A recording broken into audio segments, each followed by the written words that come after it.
জরিমানার প্রতিবাদে সিলেট বিভাগের সব পাম্প ফিলিং স্টেশন বন্ধ। হবিগঞ্জে তেলবাহী ওয়াগন লাইনচ্যুত, চলছে উদ্ধার কাজ। সারা দেশের সঙ্গে রেল যোগাযোগ বন্ধ। হাম সংক্রমণ ঠেকাতে হাসপাতালে জোর প্রস্তুতি। টিকা কর্মসূচি শুরু করতে গ্রামাঞ্চলে পাঠানো হচ্ছে সিরিঞ্জ। রোগীর চাপে শয্যা সংকটে ভোগান্তি। অকাল বন্যার শঙ্কায় হাওড়া অঞ্চলে কৃষক। ফসল রক্ষা বাঁধ নিয়ে অভিযোগ। কৃষি কার্ডকে নিরাপদ আশ্রয় হিসেবে দেখছেন চাষিরা। এবং বাজারে কেজি প্রতি লাখ টাকায় বিক্রি হয় বিদেশি চা পাতা। ভালো মানের চায়ের ভোক্তা বাড়লেও উৎপাদনে পিছিয়ে আছে বাংলাদেশ।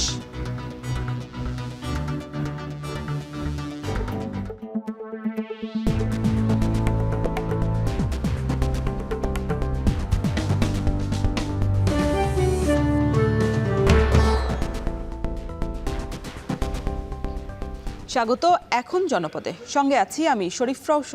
পুলিশ এবং প্রশাসনের বিরুদ্ধে জরিমানার নামে চাঁদাবাজির অভিযোগ তুলে সিলেট বিভাগের এলপিজি এবং সিএনজি সহ সব পেট্রোল পাম্প অনির্দিষ্টকালের জন্য বন্ধ করে দিয়েছে মালিকপক্ষ। এতে চরম বিপাকে পড়েছেন সাধারণ গ্রাহকরা। সকালে সিলেট নগরীর সবগুলো পাম্প বন্ধ দেখা যায়। এতে বিপাকে পড়েন সাধারণ গ্রাহকরা। এর আগে নানা অনিয়মের দায়ে পুলিশ এবং প্রশাসনের করা অভিযানের বিরুদ্ধে অবস্থান নেন পাম্প মালিকরা। এক পর্যায়ে রাতেই অনির্দিষ্টকালের জন্য বিভাগের এলপিজি এবং সিএনজি সহ সব পেট্রোল পাম্প বন্ধের ঘোষণা দেন তারা।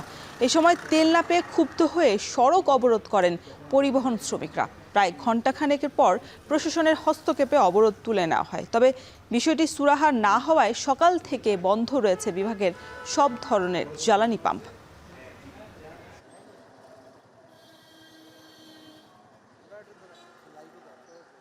দর্শক, ধর্মঘটের কারণে জ্বালানি সরবরাহ বন্ধ থাকায় বিপাকে পড়েছেন যানবাহন চালকরা। এ বিষয়ে আরো বিস্তারিত জানাতে সিলেট থেকে যুক্ত হয়েছেন সন্দীপন শুভ।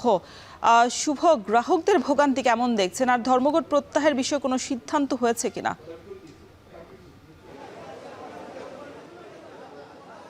দেখুন রোশন, ঘড়িতে প্রায় 12 ঘন্টা বাজতে চললো। সেই 12 ঘন্টা ধরেই কিন্তু সে প্রশাসনের যে জরিমানার নামে অনৈতিক অর্থ আদায়, সেই অর্থ আদায়ের বিপরীতে কিন্তু বিক্ষুব্ধ হয়ে ধর্মঘট পালন করছেন পাম্প মালিকরা। এবং সেটি গত রাত মধ্যরাত থেকে শুরু হয়েছে, এখন পর্যন্ত কিন্তু চলমান রয়েছে। এবং 114টি পাম্প রয়েছে সিলেট বিভাগে। সেই 114টি পাম্প কিন্তু একযুগে তারা বন্ধ করে দিয়েছেন। এবং এই হুট করে যে সিদ্ধান্তটা নেওয়া হয়েছে তার ফলে কিন্তু বিপাকে পড়েছেন গ্রাহকরা, চালকরা। এবং নিম্ন আয়ের যারা চালকরা, বিশেষ করে সিএনজি চালিত অটোরিকশা, সেগুলোও কিন্তু বন্ধ হয়ে গেছে একদম। তারা কিন্তু কিছুক্ষণ আগে আমরা দেখেছি প্রশাসনের সাথে আলোচনা করছেন এবং তারা ক্ষুব্ধ প্রতিক্রিয়া ব্যক্ত করছেন। এবং যদিও প্রশাসন তাদেরকে বোঝানোর চেষ্টা করছে, তারপরেও কিন্তু তারা অনেকটাই ক্ষুব্ধ প্রতিক্রিয়া ব্যক্ত করেছেন।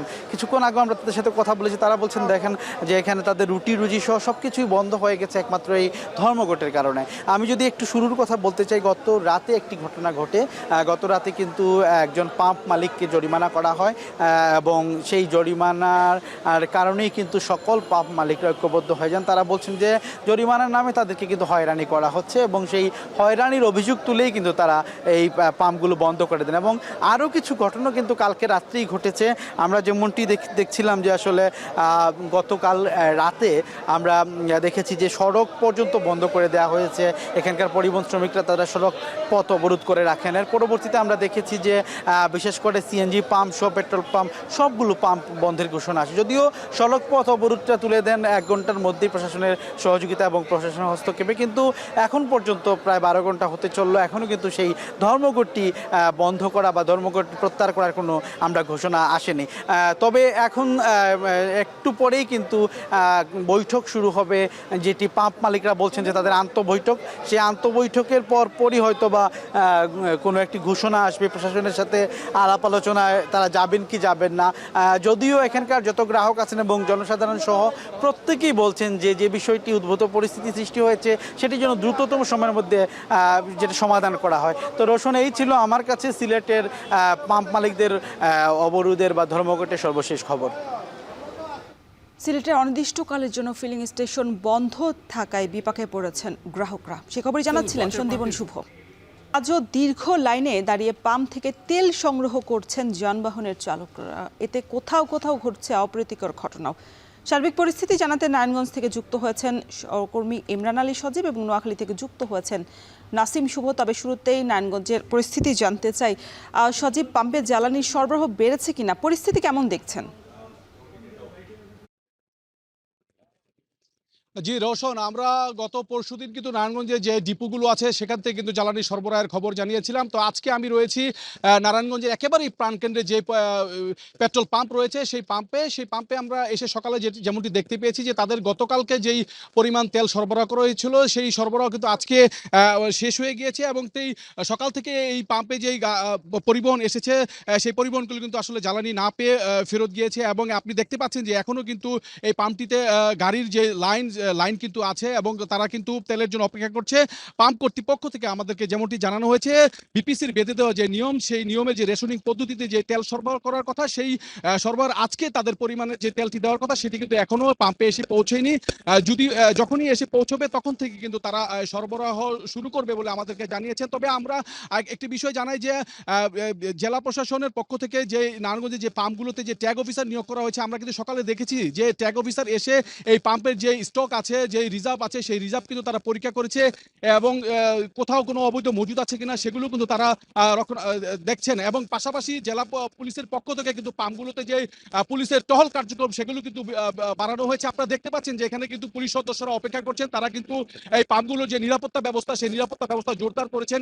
এছাড়া কিন্তু সাদা পোশাকে গোয়েন্দা পুলিশ রয়েছেন, বিভিন্ন সংস্থা রয়েছে যারা এই পাম্পগুলোতে অপ্রীতিকর ঘটনা যাতে না হয় সেই অপ্রীতিকর ঘটনা এড়ানোর জন্য তারা কাজ করছেন।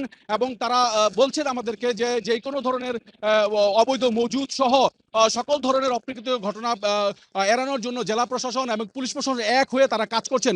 পাশাপাশি তারা আরেকটি বার্তা দিচ্ছেন যে তেলের যে সরবরাহ বলা হচ্ছে সেটি স্বাভাবিক রয়েছে, কিন্তু স্বাভাবিক সময়ের চাইতে এখন মানুষ আসলে পেইন বা একটি আতঙ্কিত হয়ে যে অতিরিক্ত তেল কেনার যে একটি বিষয় আছে সেগুলি কিন্তু ওর কারণে যে একটি কৃত্রিম সংকটের কথা বলছেন। তবে এই কৃত্রিম সংকট আসলে যদি মানুষের মধ্য থেকে যে অতিরিক্ত তেল সংগ্রহের যে বিষয়টি এগুলো যদি তারা আসলে না করেন তাহলে বলছেন যে সংকটটা আসলে নেই, তাদেরকে স্বাভাবিক সময়ের মতোই থাকতে বলা হচ্ছে। এবং আরো একটি বিষয় যেটি বলছেন যে অন্যান্য সময়ের চাইতে এই বছর তুলনামূলক তেল সরবরাহ স্বাভাবিক রয়েছে। তো আমার কাছে নারায়ণগঞ্জের পেট্রোল পাম্প থেকে তেল সরবরাহের সর্বশেষ খবর এই ছিল রওশন। অপ্রীতিকর ঘটনা এড়ানোর জন্য আইন শৃঙ্খলা বাহিনীর তৎপরতা বেড়েছে নারায়ণগঞ্জে। শুভ, নোয়াখালীর কি অবস্থা? গ্রাহকরা চাহিদা মতো জ্বালানি পাচ্ছেন কিনা ফিলিং স্টেশনগুলো থেকে?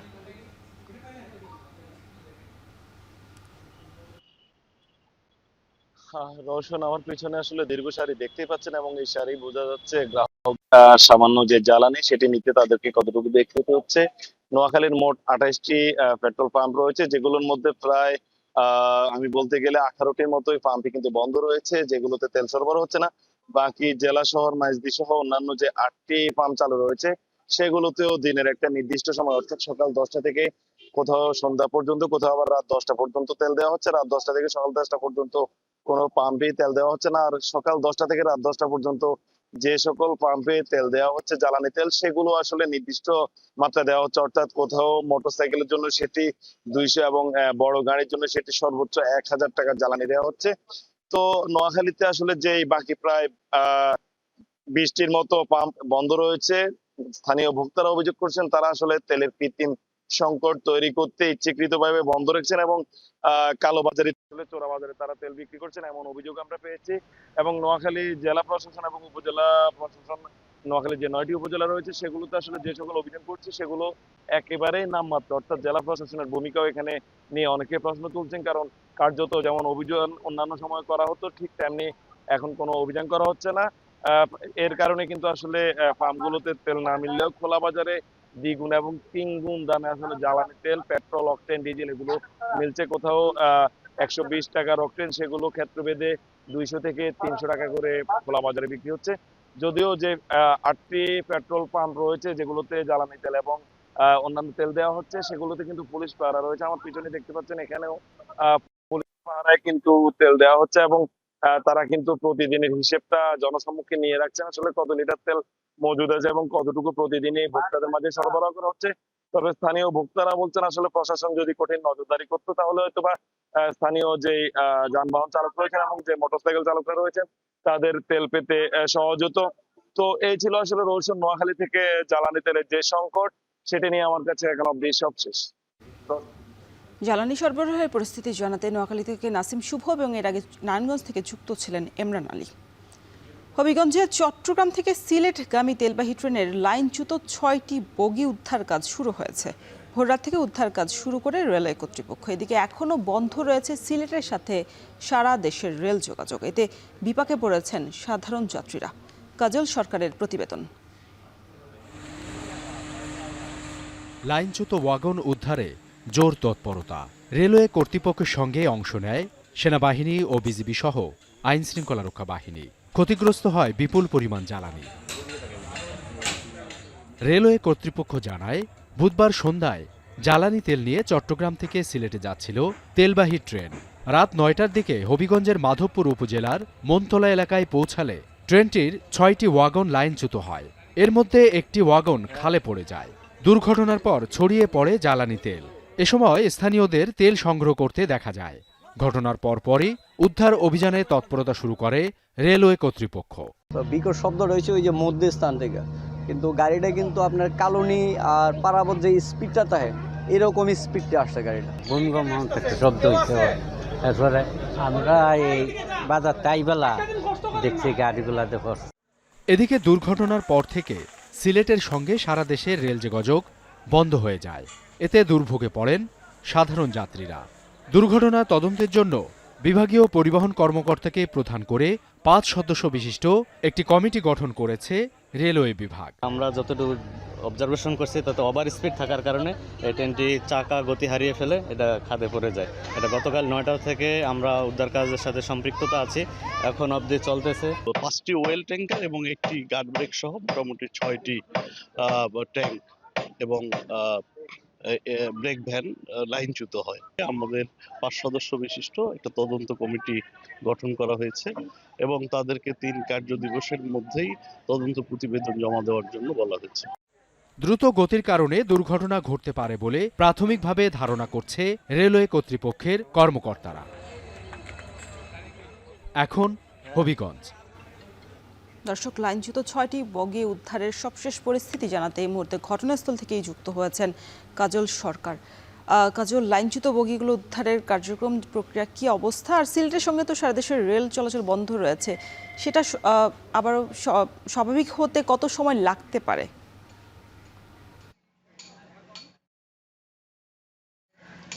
রৌশন, গতকাল রাত 9:30টার দিকে দুর্ঘটনার পর ভোর থেকে উদ্ধার কাজ সেটি শুরু করা হয় এবং ভোর রাত থেকে এখন পর্যন্ত বিরামহীনভাবে যে রেল কর্মকর্তা যারা রয়েছেন বা রেলের যারা শ্রমিক রয়েছেন তারা বিরামহীনভাবে তাদের যে লাইন মেরামতের সাথে উদ্ধার কাজ সেটি চালিয়ে যাচ্ছেন। এখন পর্যন্ত বলা যায় যে উদ্ধার কাজের অগ্রগতি বেশ ভালো।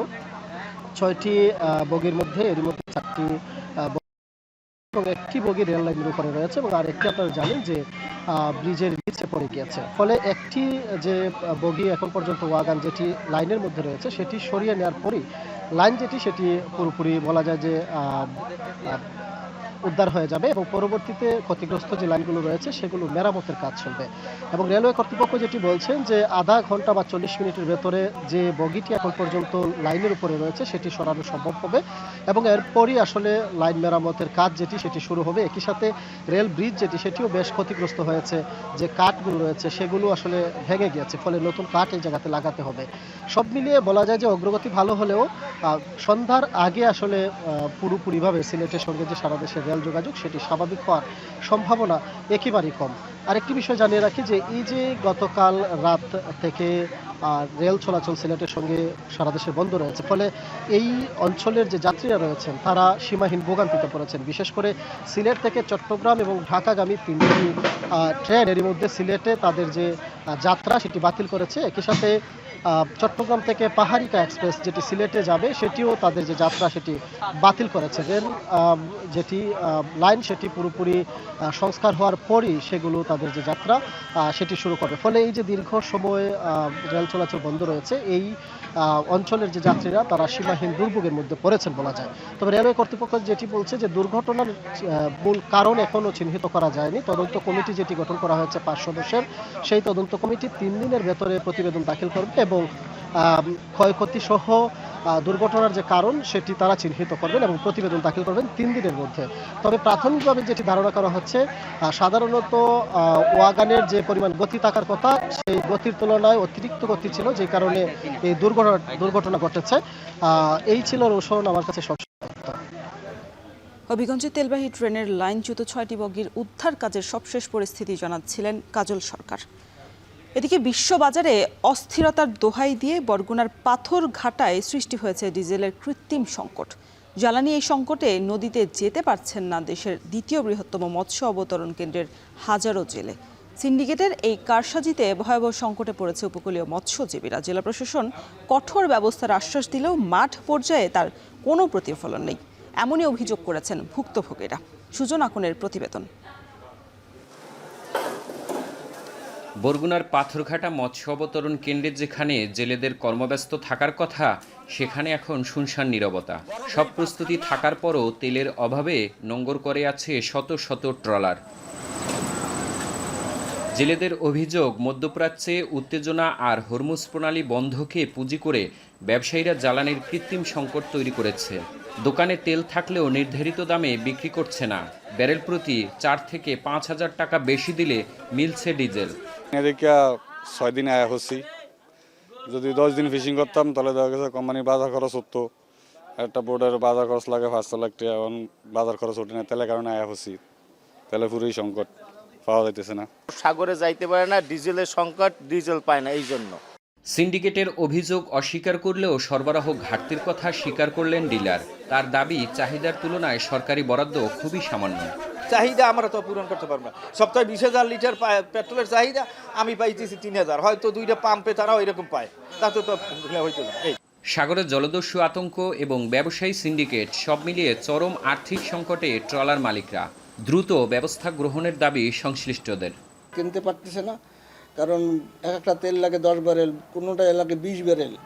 তো এই তেল এই 5,000 টাকা করে বেশি দিয়া এই তেল কিনে সাগরে যাবে এমন সাধ্য এখন নাই, কারণ সাগরেও মাছ কম। তো যার জন্য জেলেরাও একটু না যাওয়ার জন্যই ব্যস্ত, মানে যাবে না। 4 থেকে 5,000 টাকা, 2,000 টাকা এইরকম যে যেরকম পারে সেই রকম বেশি নিতেছে। যদি করে বলে তেল নাই, অথচ টাকা যদি বেশি হয় তাহলে তেল পাওয়া সম্ভব। এদিকে জ্বালানি সংকটে গত অর্থবছরের তুলনায় এবছর রাজস্ব আদায় কমেছে প্রায় 39 লাখ টাকা। জেলা প্রশাসন বলছে, সংকটের পেছনে মজুতদারের প্রমাণ পেলে কাউকে ছাড় দেওয়া হবে না।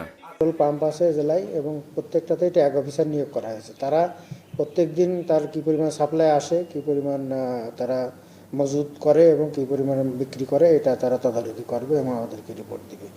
যার ফলে এটা যাদের প্রয়োজনের বাইরে অন্যত্র বিক্রি করে রাখার কিংবা মজুত করে রাখার কোনো সুযোগ নেই, কারণ নিয়মিত মোবাইল কোর্টের অভিযানও পরিচালনা করা হচ্ছে।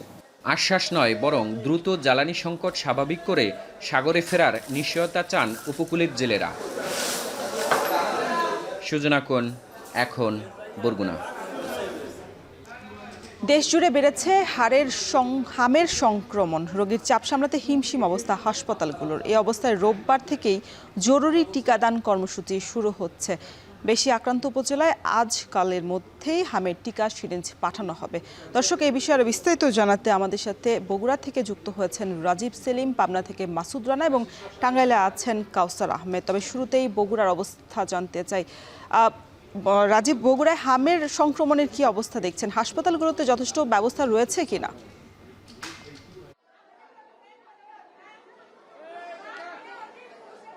রওশন, সারা দেশের মতো বগুড়াতেও হামের প্রাদুর্ভাব বেড়েছে এবং সেই কারণে হাসপাতালগুলোও বিশেষ প্রস্তুতি নিয়েছে। আমি এখন বগুড়ার শহীদ জিয়াউর রহমান মেডিকেল কলেজ হাসপাতালে রয়েছি। এই হাসপাতালটিতে গেল রোববার থেকে হামের উপসর্গ নিয়ে রোগী ভর্তি শুরু হয়েছে এবং তারপর থেকে এখন পর্যন্ত সব মিলিয়ে 17 জন রোগী এখানে চিকিৎসা সেবা নিয়েছেন। তার মধ্যে 11 জন এখন পর্যন্ত সেই বিশেষ ওয়ার্ডে ভর্তি রয়েছে এবং 5 জন সুস্থ হয়ে বাড়ি ফিরে গেছেন। এর মধ্যে একটি দুঃখজনক ঘটনা ঘটেছে, সেটি গেল মঙ্গলবার রাতে বগুড়ার শেরপুর উপজেলার একটি 10 মাস বয়সী শিশু হুমায়রা নামজার, তিনি এখানে মারা গেছেন এবং তারপর থেকে কিন্তু হাসপাতাল কর্তৃপক্ষ হাম মোকাবেলায় জোর প্রস্তুতি নিয়েছে এবং 10 শয্যা বিশিষ্ট যে বিশেষ ওয়ার্ড ছিল সেটি শয্যা বাড়িয়ে সব মিলিয়ে 50 শয্যার একটি ইউনিট করা হয়েছে, বিশেষায়িত ইউনিট, এবং সেই ইউনিট আজ থেকে যাত্রা শুরু করেছে সব মিলিয়ে 50 শয্যা নিয়ে এবং সেখানে একজন বিশেষ চিকিৎসককেও নিযুক্ত করা হয়েছে, যিনি হাম উপসর্গ নিয়ে যারা আসবেন তাদেরকে বিশেষভাবে পর্যবেক্ষণ করবেন। সেজন্য আর এই হাম নিয়ে যেন সাধারণ মানুষ আতঙ্কিত না হয়, হামের উপসর্গ দেখা দিলে যেমন জ্বর এবং গায়ে ফুসকুড়ি দেখা দিলে যেন চিকিৎসকের পরামর্শ নেন এবং আতঙ্কিত না হয়ে চিকিৎসা সেবা গ্রহণ করেন, সেটি বলছেন চিকিৎসকরা। এবং হাম মোকাবেলায় সারা দেশেই আগামী রোববার থেকে টিকা দেওয়ার কথা রয়েছে। টিকার যে প্রস্তুতি চলছে সে নিয়ে আমরা বগুড়ার সিভিল সার্জনের সাথে কথা বলেছি। তিনি আমাদেরকে জানিয়েছেন যে রোববার থেকে হামের টিকা দেওয়া হবে, সেটি তিনি মৌখিকভাবে শুনেছেন, তবে অফিসিয়ালি যে চিঠির মাধ্যমে সেটি জানানো, সেটি তাদেরকে এখনো জানানো হয়নি। তবে তিনি জানিয়েছেন যে রোববার থেকে 6 মাস থেকে শুরু করে 10 বছর পর্যন্ত যাদের বয়স তাদেরকে টিকা প্রদান করা হবে এবং জরুরি ভিত্তিতেই এই টিকার প্রস্তুতি নেওয়া হচ্ছে।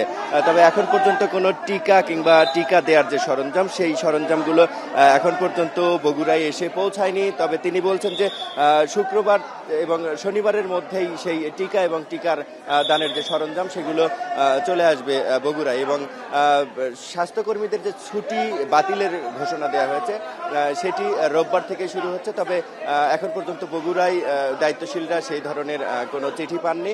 তবে রোববার থেকে সাধারণ ছুটি বাতিল হবে। এখন পর্যন্ত ছুটি বাতিল রয়েছে যে হাসপাতালগুলোতে হামের চিকিৎসা দেওয়া হচ্ছে সেই হাসপাতালগুলোতে।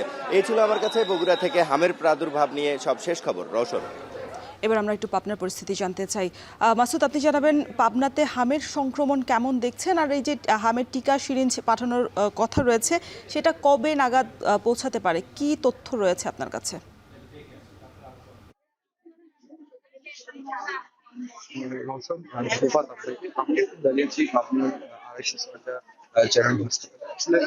আপনার সারা দেশের মতন কিন্তু পাবনাতেও হামের যে দেখা দিয়েছে আজ 24 ঘন্টার মধ্যে প্রায় 13 জন রোগী হয়েছে। এছাড়াও যদি আমি বলি এখন পর্যন্ত আমরা দেখেছি যে পাবনায় প্রায় 34 জন রোগী এখনো ভর্তি আছে। এছাড়াও যে হামের প্রায় 160 জন রোগী চিকিৎসা নিয়েছে। আমি এখানে যে সহকারী পরিচালক রয়েছে তার সাথে কথা বলেছি, তিনি আমাদেরকে জানিয়েছেন যে পাবনা জেনারেল হাসপাতালের শিশু বিভাগের আসলে 38 জন শিশু ওয়ার্ডের বেড থাকার কারণে আসলে এই প্রায় 200 রোগীর অধিক রোগী আসলে এই হাসপাতালে চিকিৎসা নিচ্ছেন যে শিশু ওয়ার্ড। আসলে সেই ক্ষেত্রে কিন্তু রোগীর একটি বাড়তি চাপ কিন্তু আমরা লক্ষ্য করতে পারছি। সেই সাথে কিন্তু বারান্দা থেকে শুরু করে এবং হাসপাতালের যে বেড সেটি কিন্তু একদম গাদাগাদি করে তার চিকিৎসা নিচ্ছে।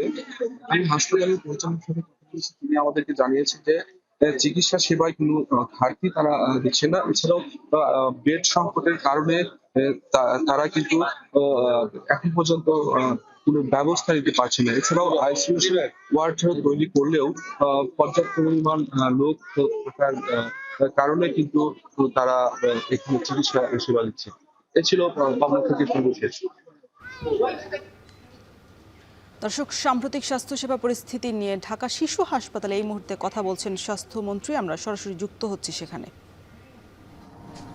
স্বাস্থ্য সহকারী কর্মী আর স্বাস্থ্য পরিদর্শক মিলে আছে প্রায় 25,000 প্লাস। এদের একটা অনেক দিনের দাবি ওনাদের গ্রেড উন্নীত করা, একটু ইজ্জত বৃদ্ধি করা। টাকার দিক থেকে কোনো কম্পেনসেট করতে হবে না। তারা টাকা বৃদ্ধি হওয়ার যে গ্রেডটা ওইটা অলরেডি দে হ্যাভ সুপারসিডেড, অতিক্রম করেছে, শুধু গ্রেডটা উন্নত করে। গত অনেক দিন যাবত এদের এটা দাবি, কিন্তু কেন যে আগের সরকার করেনি খতিয়ে আমরা দেখিনি সত্যিকার ভাবে এখনো। বাট আমি আপনাদের মাধ্যমে আশ্বস্ত করতে চাই, আমরা পোর্টারদের বেতন এবং স্বাস্থ্য সহকারী সহকর্মী পরিদর্শকদের দাবি উন্নীতকরণে এটা সম্পূর্ণরূপে আমাদের বিবেচনা দিই। ইনশাল্লাহ আমরা তাদের সন্তুষ্টি আনার জন্য বদ্ধপরিকর। আমরা মন্ত্রণালয়ের লেভেলে একটা পর্যালোচনা কমিটি আমরা এরই মধ্যে করেছি। আমরা ওনাদেরকে স্বাস্থ্য সহকারী সহকারী স্বাস্থ্যকর্মী এবং স্বাস্থ্য পরিদর্শকদের প্রতিনিধিদের আজকের ভিতরে, না পারলে আগামীকালের ভিতরে ডেকে আমরা জিনিসটা ফয়সালা করব সন্তোষজনকভাবে, যাতে ওনারা খুশি হন। আমার শুধু অনুরোধ থাকবে, জাতীয় এই দুর্যোগের সময় আমাদের সন্তানেরা যখন মারা যাচ্ছে তখন যেন মাঠ লেভেলে আমাদেরকে পূর্ণ সহযোগিতা করা হয়। আমিও আশ্বাস দিচ্ছি মন্ত্রী হিসেবে এই মন্ত্রণালয়ের ওনাদের দাবির প্রতি আমাদের সহমর্মিতা রয়েছে। আমরা রিজলভ করব, দাবি দেওয়া শুনবো, সমাধান করব ইনশাল্লাহ। এই মেসেজটা আপনারা দিবেন। সম্মানিত ডাক্তার বৃন্দ, আপনাদের ইনফ্রাস্ট্রাকচার ডেভেলপমেন্ট আসলে আপনাদের একটা ঐতিহ্য রয়েছে চিকিৎসা শাস্ত্রে, যেটা আমি এরই মধ্যে শুনলাম। আর যেই কমিউনিটিটার বা যেই ক্লাসটার আপনারা চিকিৎসা দিয়ে যাচ্ছেন, এরাই তো আমাদের ভবিষ্যৎ নাগরিক। এদের পিছনে আপনাদের শ্রম, শুধু এদের করে আলাদা একটা সদকায়ে জারিয়া। আসলে যেই মমত্ববোধ, সহমর্মিতা, ডেভোশন নিয়ে আপনারা কাজ করেন, আমি একটা উদাহরণ না দিলে আমার বোধহয় গুনাহ হবে। ডাক্তার দর্শক, সাম্প্রতিক স্বাস্থ্য সেবা পরিস্থিতি নিয়ে এই মুহূর্তে কথা বলছেন স্বাস্থ্যমন্ত্রী। আমরা সরাসরি যুক্ত ছিলাম সেখানে। দর্শক, দেশ জুড়ে বেড়েছে হামের সংক্রমণ। এ বিষয়ে বিস্তারিত জানাতে টাঙ্গাইল থেকে আমাদের সাথে যুক্ত হয়েছেন সহকর্মী কাউসার আহমেদ। কাউসার, আপনি জানাবেন যে টাঙ্গাইলে হামের সংক্রমণ কেমন দেখছেন? হাসপাতালগুলোতে পর্যাপ্ত ব্যবস্থা রয়েছে কিনা চিকিৎসা সেবা দেওয়ার জন্য? রোশন, আমার পেছনেই আজকে যে টাঙ্গাইল জেনারেল হাসপাতাল রয়েছে, সেখানে একটি ওয়ার্ডে আইসোলেশন ওয়ার্ড চালু করা হয়েছে। সেখানে এখন পর্যন্ত 12 জন রোগী চিকিৎসাধীন রয়েছে। তবে হাসপাতাল কর্তৃপক্ষ বলছেন যে কয়েকদিনে প্রায় 15 জন রোগী এই হাসপাতালে ভর্তি ছিল। 3 জন তারা চিকিৎসা নিয়ে অন্যত্র চলে গিয়েছে। আর এখানে যারা রোগীর স্বজন রয়েছে তারা বলছেন যে টাঙ্গাইলে একটি মেডিকেল কলেজ হাসপাতালে থাকলেও সেখানে পর্যাপ্ত চিকিৎসা সেবা পাওয়া যাচ্ছে না, যে কারণে এই হামের পরীক্ষা নিরীক্ষার জন্য তাদেরকে ঢাকায় দৌড়াতে হচ্ছে। এতে করে একদিকে যেমন সময় লাগছে, অন্যদিকে রোগী যারা রয়েছে, বিশেষ করে শিশু যারা রয়েছে, তাদের কষ্ট অনেকটাই বেশি হচ্ছে। স্বজনরা বলছে যে টাঙ্গাইল যেহেতু মেডিকেল কলেজ হাসপাতাল রয়েছে, সেখানে যদি পর্যাপ্ত স্বাস্থ্য সেবা পাওয়া যেত তাহলে আর এই ভোগান্তি পোহাতে হতো না। আর এখানে রোগীর স্বজনরা বলছেন যে এই পরীক্ষা নিরীক্ষার পাশাপাশি সকল ঔষধি যদি সরকারি হাসপাতাল থেকে দেয়া হতো সেটা অনেকটাই উপকৃত হতো। আর আমরা এই আইসোলেশন ওয়ার্ডে দেখেছি যে 2.5 মাস থেকে শুরু করে 12 মাস বয়সী যারা শিশু রয়েছে তারা আক্রান্ত হয়ে হাসপাতালে চিকিৎসাধীন রয়েছে। কেউ কেউ 7 থেকে 8 দিন পর্যন্ত এই হাসপাতালে চিকিৎসা নিচ্ছেন, কেউ 14 দিন যাবত চিকিৎসা নিচ্ছেন বলে জানিয়েছেন রোগীর স্বজনরা। আর এদিকে টাঙ্গাইল জেনারেল হাসপাতালের যিনি তত্ত্বাবধায়ক রয়েছেন তিনি জানিয়েছেন যে এই হামের রোগী যারা আসছেন তাদের পর্যাপ্ত চিকিৎসা দেওয়া হচ্ছে। সরকারি হাসপাতাল গুলোতে যতগুলো পাওয়া ওষুধ মেডিসিন বরাদ্দ পাওয়া যাচ্ছে তারা সেগুলোই দিচ্ছে। আর এদিকে সিভিল সার্জনের পক্ষ থেকে বলা হচ্ছে যে এই জেনারেল হাসপাতাল থেকে শুরু করে উপজেলা হাসপাতালগুলো যেগুলো রয়েছে সেগুলোতেই হামের রোগীদের ভর্তি করার জন্য ব্যবস্থাপনা করা হয়েছে বলে জানিয়েছেন সিভিল সার্জন। তবে এই ছিল রওশন আমার কাছে টাঙ্গাইল থেকে হামের রোগীর সর্বশেষ তথ্য। টাঙ্গাইল থেকে যুক্ত ছিলেন কাউসার আহমেদ। রাজশাহী মেডিকেল কলেজ হাসপাতালে মানবিক সহায়তা সংস্থা ডিরেক্ট রিলিফ থেকে প্রায় 100 কোটি টাকার জীবন রক্ষাকারী ওষুধ অনুদান হিসেবে নিয়ে এসেছেন হাসপাতালের মেডিসিন বিভাগের প্রধান অধ্যাপক। ইতিমধ্যে 3টি চালান হাসপাতালে পৌঁছেছে, যা রোগীদের মাঝে বিনামূল্যেই বিতরণও শুরু করা হয়েছে। সেখানকার সবশেষ পরিস্থিতি জানাতে হাসপাতাল থেকে যুক্ত হয়েছেন মারুফ হাসান। মারুফ, এই বিনামূল্যে 100 কোটি টাকার যে জীবন রক্ষাকারী ওষুধ, সেই বিতরণের কি পরিস্থিতি দেখছেন, আর বিনামূল্যে ওষুধ পেয়ে কি বলছেন রোগীরা? রওশন, আসলে বাংলাদেশের ইতিহাসে রাজশাহী মেডিকেল সেন্টারে এত বিপুল পরিমাণ অর্থের সমমূল্যের ওষুধ যে সরবরাহ করা হচ্ছে এটি আসলে বিরল। এর আগেও কিন্তু বেশ কয়েকটি ধাপে কিন্তু তারা ওষুধ পেয়েছেন। এটি হচ্ছে তৃতীয় ধাপে তারা প্রায় 97 কোটি 41 লাখ টাকা সমমূল্যের বিভিন্ন ধরনের জীবন রক্ষাকারী ওষুধ কিন্তু তারা ইতিমধ্যে পেয়েছেন, যে ওষুধগুলো ফ্রিতে যারা রোগী আছেন তাদেরকে কিন্তু যাদের প্রয়োজন তাদেরকে সরবরাহ করা হচ্ছে। আমরা দেখতে পাচ্ছি যে এখানে বেশ কয়েকটি ওষুধের মধ্যে সবচেয়ে বেশি কার্যকরী যে ওষুধগুলোর প্রয়োজন সেগুলোর ভিতরে আছে ক্যান্সার এবং অ্যাজমা, হিমোফিলিয়া রোগের জন্য প্রয়োগ করার যে ওষুধগুলো সেগুলোর কিন্তু সবচেয়ে বেশি চালান এখানে এসেছে, প্রায় 3000 ডোজ কিন্তু এখানে এসেছে। পাশাপাশি এই পুরো যে ওষুধ নিয়ে আসার প্রক্রিয়ার জন্য দীর্ঘ 3 মাস ধরে কাজ করেছেন মেডিসিন বিভাগের অধ্যাপক এবং তিনি মেডিসিন বিভাগের প্রধান ডাক্তার আজিজুল হক আজাদ, এবং তার সহায়তায় মূলত এই ওষুধগুলো বাংলাদেশে নিয়ে আসা হয়েছে। এবং তারা সকাল থেকে কিন্তু বিভিন্নভাবে ধাপে রোগীদের শনাক্ত করে তাদেরকে ফ্রিতে এই ভ্যাকসিন সহ বিভিন্ন শিশুদের আরও রোগ নিরাময়ের জন্য এই ওষুধগুলো কিন্তু তারা সরবরাহ করছেন। এখানে আমরা যারা চিকিৎসা সেবা নিতে এসেছেন, ফ্রিতে যারা এই ওষুধগুলো পেয়েছেন তাদের সঙ্গে কথা বললাম। তারা বলছেন যে এত দামি এবং বেশি টাকার মূল্যের ওষুধ তারা যে ফ্রিতে পাচ্ছেন এই মেডিকেল থেকে, এটা আসলে তাদের জন্য একটা বাড়তি পাওয়া। তারা চাচ্ছেন যে পরবর্তীতে ধাপে আরও যে ধরনের জীবন রক্ষাকারী আরও অন্যান্য যেসব ওষুধ আছে সেই ওষুধগুলো যাতে সরবরাহ আরও বাড়ানো হয় সেই দিক দিয়েও কিন্তু তারা তাগিদ দিয়েছেন। পাশাপাশি এখানে ডাক্তার আজিজুল হক তিনিও কিন্তু বলছেন যে পরবর্তীতে তাদের যে ধারাবাহিকতা ওষুধ নিয়ে আসা সেটি কিন্তু অব্যাহত থাকবে। তারা চেষ্টা চালাচ্ছেন যাতে দ্রুত সময়ের মধ্যে আরও অন্যান্য যেসব হাম থেকে শুরু করে অন্যান্য যেসব টিকা আছে সেগুলো যাতে তারা এই মেডিকেলের জন্য এবং রোগীদের সেবার জন্য নিয়ে আসতে পারে সেই চেষ্টা কিন্তু তারা রেখেছেন। রওশন, রাজশাহী থেকে এই ছিল আমার কাছে মেডিকেল থেকে সবশেষ তথ্য। দেশের উত্তর পশ্চিমের উদ্বৃত্ত খাদ্যশস্যের অঞ্চল রাজশাহী। কৃষি নির্ভর এই অঞ্চলের 88% কৃষকই প্রান্তিক। বছরে 5 থেকে 6টি ফসল উৎপাদনের মাধ্যমে তাদের হাত ধরে জাতীয় অর্থনীতিতে যুক্ত হচ্ছে প্রায় 17,000 কোটি টাকা। তবে জলবায়ু পরিবর্তন, পানির সংকট এবং আকস্মিক বৃষ্টি এমনকি উজানের ঢলে প্রতি বছরই ক্ষতিগ্রস্ত হচ্ছেন তারা। এমন পরিস্থিতিতে সরকারের ঘোষিত কৃষি কার্ডকে নিরাপদ আশ্রয় হিসেবে দেখছেন চাষিরা। সজীব আহমেদের ক্যামেরায় বাকিটা জানাচ্ছেন রাকিবুল হাসান।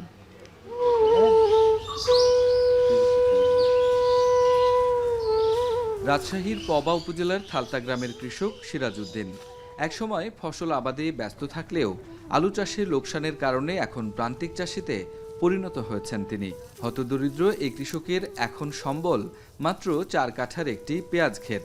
তাই সরকারের কৃষি কার্ডের ঘোষণা তার কাছে আশার আলো। সরকার যদি কিছু সহযোগিতা করে তা আমার পক্ষে খুব ভালো হয়। এই যে কৃষি কার্ড বলছে, কৃষি কার্ডটা পাইলে পরে আপনার সার, বীজ এবং সেচের তেলটাও পাওয়া যাচ্ছে না, খুব দুর্ভোগ হয়েছে। রাজশাহী জেলায় প্রায় 1,83,000 হেক্টর জমিতে কৃষিকাজ হয়। এতে যুক্ত ভূমিহীন প্রান্তিক ও ক্ষুদ্র চাষির সংখ্যা 3,83,000-এর বেশি। এছাড়া বড় ও মাঝারি চাষি আছেন 54,600 জন, যারা বছরে প্রায় 19,429 মেট্রিক টন খাদ্যশস্য উৎপাদন করে জাতীয় অর্থনীতিতে যোগ করছেন প্রায় 17,500 কোটি টাকা। যদি এই কার্ড থেকে যদি আমরা সময় মতো ডিলারের মাধ্যমে সার, বীজ আমরা যদি পাই তাহলে আমরা তো সবলিত হবে এবং ফসলও ভালো হবে। জলবায়ুর প্রভাবে পানি সংকট, আকস্মিক বৃষ্টিতে ফসল নষ্ট হওয়ায় ক্ষতিগ্রস্ত কৃষকরা চান অগ্রাধিকার, ন্যায্য মূল্যে কৃষি উপকরণ, সরকারি ভর্তুকি ও সহজ শর্তে ঋণ, এই সুবিধাগুলোও চান তারা। একই সঙ্গে কার্ড বিতরণে স্বচ্ছতা নিশ্চিতের দাবি জানিয়েছেন কৃষকরা। সার টাকা দিয়ে কিনতে পারছি না, তাহলে সার যদি সরকারিভাবে আমাদেরকে ন্যায্য মূল্য মতো দেয় তাহলে সুবিধা হবে।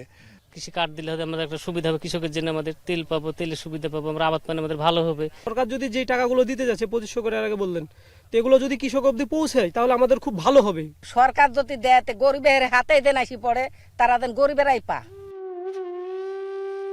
এদিকে কৃষি সম্প্রসারণ অধিদপ্তর বলছে, রাজশাহীতে কৃষি কার্ড বাস্তবায়নের নির্দেশনা এলে নিয়ম অনুযায়ী তা কার্যকর করা হবে। এবারের কৃষিকার্ডে কিন্তু বর্গা চাষিদেরও একটা সুযোগ থাকছে, এটা আমি একটা পজিটিভ দিক বলে মনে করি, যে তাদেরকেও কৃষিকার্ডের আওতায় আনা সম্ভব হচ্ছে। এটা ধাপে ধাপে হচ্ছে, তো রাজশাহীটা হয়তো নেক্সট ধাপে আসবে, তখন আমরা আশা করি তালিকা নিয়ে কাজ শুরু করতে পারব। এদিকে কৃষক সংগঠনগুলোর দাবি, কৃষি ঋণ ও ভর্তুকি সহ সব সুবিধা পেতে করণীয় বিষয়ে উপজেলা পর্যায়ে গণপ্রচারণা জোরদার করতে হবে। রাকিবুল হাসান, এখন রাজশাহী। সিলেটের হাওর অঞ্চলে এখন সোনালী ধানের হাসি, কিন্তু সে হাসিকে ম্লান করে দিচ্ছে অকাল বন্যার আশঙ্কা। গোলজার আহমেদের প্রতিবেদন। সিলেট অঞ্চলের হাওর জনপদের সবুজ ধানের শীষ এখন অপেক্ষা করছে কৃষকের মুখের হাসির জন্য। সিলেট বিভাগে 4 জেলায় এবার বোরো ধানের আবাদ হয়েছে 4,97,653 হেক্টর জমিতে, যা থেকে চাল উৎপাদনের লক্ষ্যমাত্রা ধরা হয়েছে 20,60,451 মেট্রিক টন, যা মোট উৎপাদনের 10.75%।